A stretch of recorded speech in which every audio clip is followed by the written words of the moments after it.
ลำค่าอ้อพี่น้องเอ้ยกำลังเริ่มสบายดียามแรงเลยจ้าพี่น้องมาพบมาพอกับแม่น้องบอยตอนแรงๆจ้ายินดีต้อนรับเข้าสู่ช่องแม่น้องบอยเด้อจ้าพี่น้องจ้าแม่น้องบอยสิปอกข่าพี่น้องสิปอกข่าไว้ไปวัดเบิ่นเศร้าถือขำเพนจะขันก็เลยพอทานในวัดเพิ่นบ่สันเนื้อเพิ่นบ่สันสิ่งที่มีชีวิตนะพี่น้องก็บอกก็เลยต้องหาแนวที่เพิ่นสันน่ะเป็นพวกพักพวกหยังสับเปลี่ยนกัน เวลาไปวัดพี่น้องมื้อนี้สิเป็นยอดข่าอ่อนลวกเมื่อวัดเบิ่นเช้าพี่น้องปอกไว้แต่ตอนนี้แหละเพราะว่าตอนเช้ามันสิปอกบ่ทันปอกเตรียมไว้เมื่อเช้าเอาไปวัดฝนตกฮักกะยุดพี่น้องฝนตกอีแล้วมื้อนี้ตกแห้งอยู่แต่ว่าบ่โดนบ่หึงตกแป๊บเดียวพอดีเย็นพอดีนอนสบายไปซุ่มตกกะหวานเขาแล้วเนาะสิโฮม ฝนมาก่อนงัดค่ะปอกก็บ่ค่อยเป็นแล้วพี่น้องพอน้องบอยไปอยู่ไปเก่าสิผ่านมามีแต่พอน้องบอยปอกให้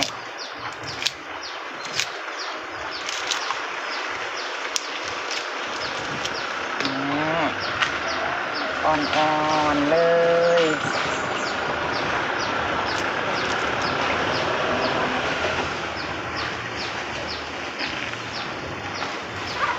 เป็นอยู่หนาเป็ดบ้านออกกระบัวผ้ากันเป็ดเอ็ดเป็ดผ้ากันลงเป็ดสนั่นวันไหวกระบัวไปหามือมิดซิมริมพี่น้องเอ้ยบ่มีเห็ดอหย่างจักอย่างกันกระบัวบ่ท่านออกกระบัวเห็ดกบบ่ท่านออกเห็ดอหยังกระบัวท่านได้ออกจักอย่าง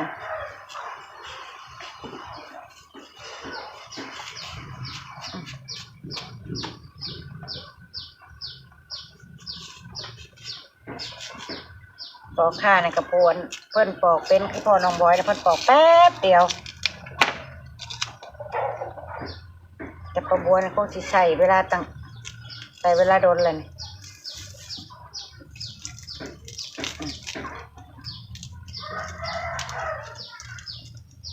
โอ้ยว้ายอย่าหักได้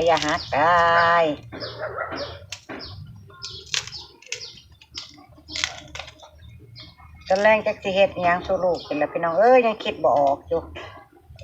ค่ำมาเลยค่ำแล้วยังคิดเมนูบ่ได้อยู่มื้อนี้จักสิได้หยังกิน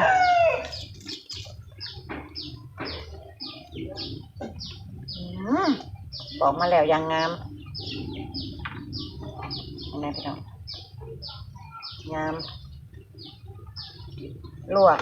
กินกับอันป่นปลาทูก็แซ่บได้หน่อยพี่น้อง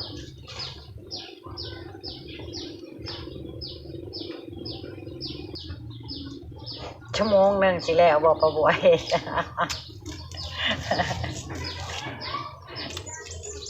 แต่ก็อยากเฮ็ดพยายามเฮ็ด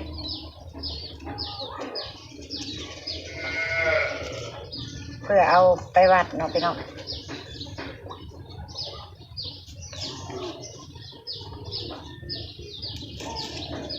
ไปวัดกะพละเล็กพละน้อยกะได้ละเพราะว่าพอทานอยู่วัดมีพอทานคนเดียวมีองค์เดียวมีพระองค์เดียววัดบ้านแม่น้องบอย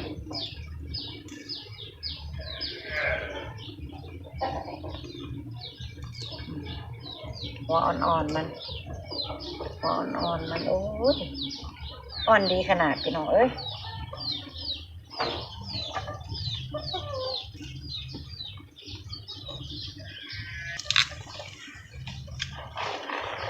เตะจดเตะจอก็บอกว่าเตะจดเตะจอกำนอกค่ะไปหลอกป้ามือนี่มันเอ้าเนาะโอ้ยมันว่ามันจะว่าเอ้าเฮ็ด มันบ่แม่นเอาฝนสิตกไปเบิ่งแน่นี่มาอีกแล้วไปกับเจเจ็บไปจนสิบ่รอดห่อนแหงฮ้อนอีดีได้เหือเสือจนเปียกทั้งหลังแถมบ่พอเฮ็ดแห้งก็เมื่อยตื่นพี่น้องเฮ็ดเพาะเฮ็ดหยังกะซองบ่บ่ซองเบิ่งน้ำเดินก็ยังบ่เห็น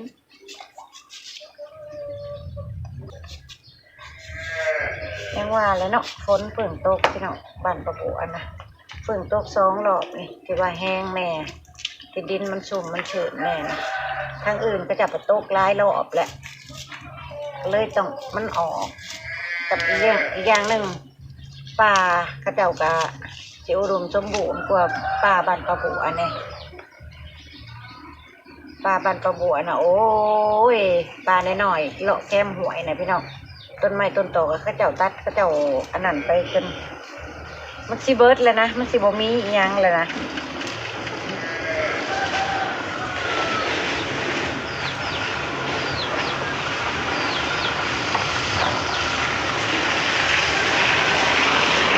ต่อไป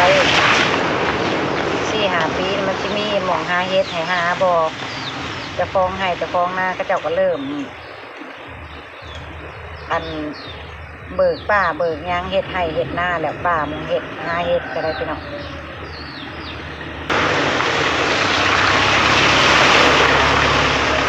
ชั่วโมงเป็นเฮ็ดอันหน้าว่านกันเนาะก็คือแต่ก่อนในเฮ็ดหน้าดำมันได้ใครก็เฮ็ดแต่พอได้กินยังนะชั่วโมงในเฮ็ดหน้าว่านกันแล้วมันสบายเลยเบิกให้เบิกหน้ากันเพิ่มเติมค่ะแล้วใครก็ได้เฮ็ดว่านเนาะได้เขาขายง่าย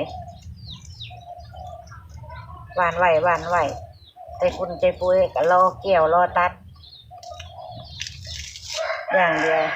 เมื่อก่อนที่ยังโลกะดำนาเนาะกว่าสิแล้วทงเป็นเดือนสมือนี่ย่างโดนย่างเฮิงกับอาทิตย์นึงขันประจังคนหวานเขาก็ได้สบายแล้วไปกันหัวมานั่งจมมีอย่างพี่น้องจะถามบ่ นั่งจมพี่น้องว่าจะไปถ่ายคลิปหาเฮ็ดให้พี่ให้น้องเบิ่งมันบ่มีเฮ็ดให้ถ่าย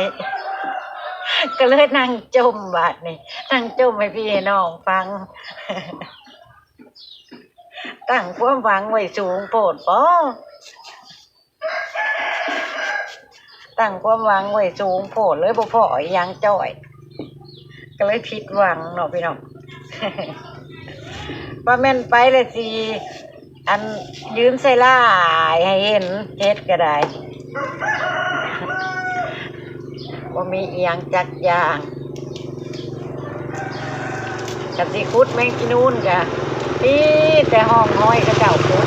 น้ำเหงาใหม่หน่อยกับแมงกินูนอยู่ก็ได้แมงกินูนก็จนสิบเรือให้คุดมันอึดอีหลีบานประบัวเนี่ยยังก็ได้เดี๋ยวนี้แม้กระทั่งกิโลก็เริ่มหน่อยลงแหละที่หนึ่งข่าวแล้วปงลงโรเดอร์หมอนะปงลงโรดหนึ่งได้แล้วประจักมันคำเลยน้องบิ๊ก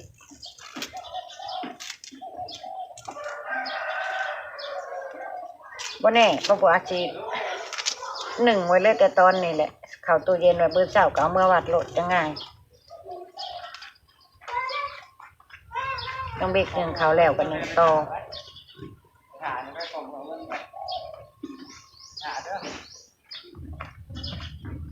โอ้ยงามเลยพี่น้องยังไม่ได้ครึ่งบ่เฮ็ดตั้งโดนตั้งนานเพิ่งได้ซ้ำนี่ยังไม่ได้ครึ่ง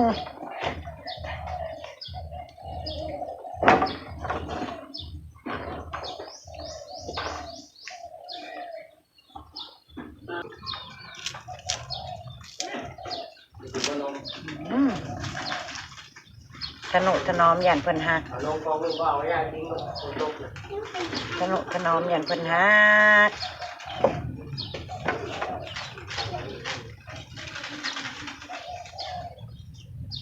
ยังบ่ทันได้นำเต็มที่ได้นำเต็มที่กับ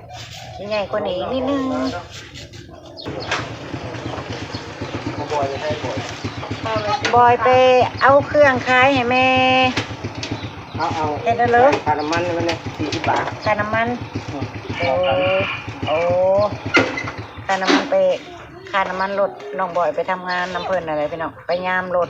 งานบุญบังไฟนั่นแหละเป็นใหายค่าน้ำมันน่ะก็ดีได้อเนาะใหายค่าแห้งแล้วใหายค่าน้ำมันอีกดีอยู่ มึงเดี๋ยวยาไปเอามึงอยากกินนมมึงก็ไปเอานม โอ้ยลูกค้าข่อยก็จะแม่นว่าหายเด้ มาเพื่อตั้งใจเอานมแต่ตั้งใจมาเอานมเอาน่ะไป สิพังห่านป้าบัวสิพังห่านไม่ใหญ่บัวละบ่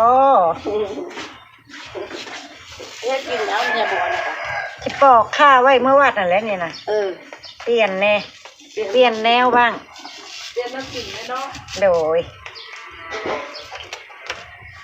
อันนี้ก็มาตะบันขึ้นเลย ได้ยัง ทอดหมูยัง ตลาดแรงนะ ฝนมันตกลาดแรงเหมือนแม่ค้ามาลงบอก คนขายสิบ่ะ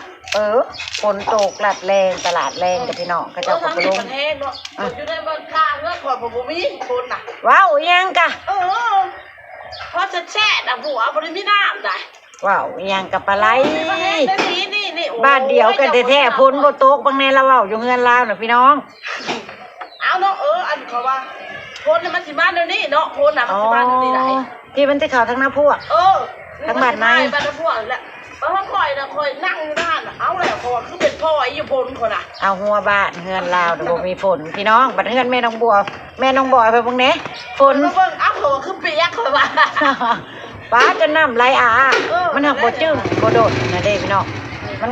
สักพักหนึงบ่ฮอดบ่ถึง5 นาทีเด้มันก็กลายไปเลยเด้ เอาคือหันเขาว่าโต๊ะมันตกลายได้มันเป็นพ่อไอ้มันเป็นโต๊ะมันเป็นพ่อไอ้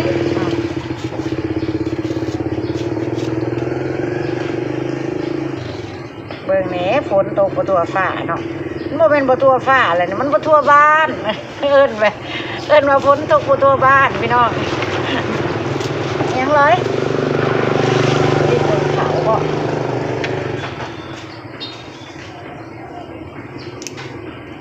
น้องบอยก็ไปเอาเครื่องขายที่มันเบิดเป็นบางอย่างให้แม่พี่น้องมันเบิดเป็นบางอย่างเดี๋ยวให้น้องบอยมอเตอร์ไซค์ไปเอา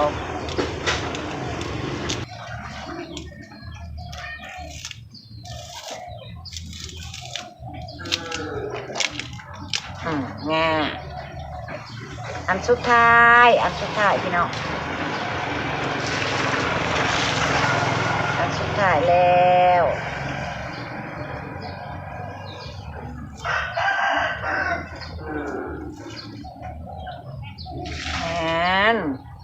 สำเร็จ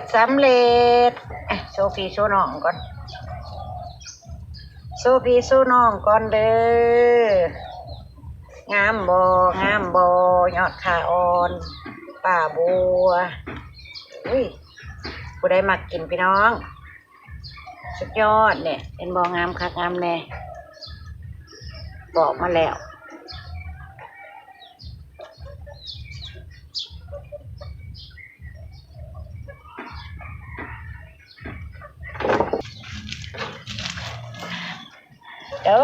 พี่น้องเอ้ยบอกค่าเซ็ตกับสิอำลาพาจากกันเลยได้บ่นั่งจมให้ฟัง ขอบคุณพี่น้องที่เข้ามาเบิ่งเข้ามาชมคลิปของแม่น้องบอยเด้อจ้าเด้อทำมักกะกดไล่ถ้าตื่นใจกะกดติดตามให้ประบัวเด้อจ้าพี่น้องจ้าพอประบัวคลิปหนาเด้อจ้าบ๊ายบาย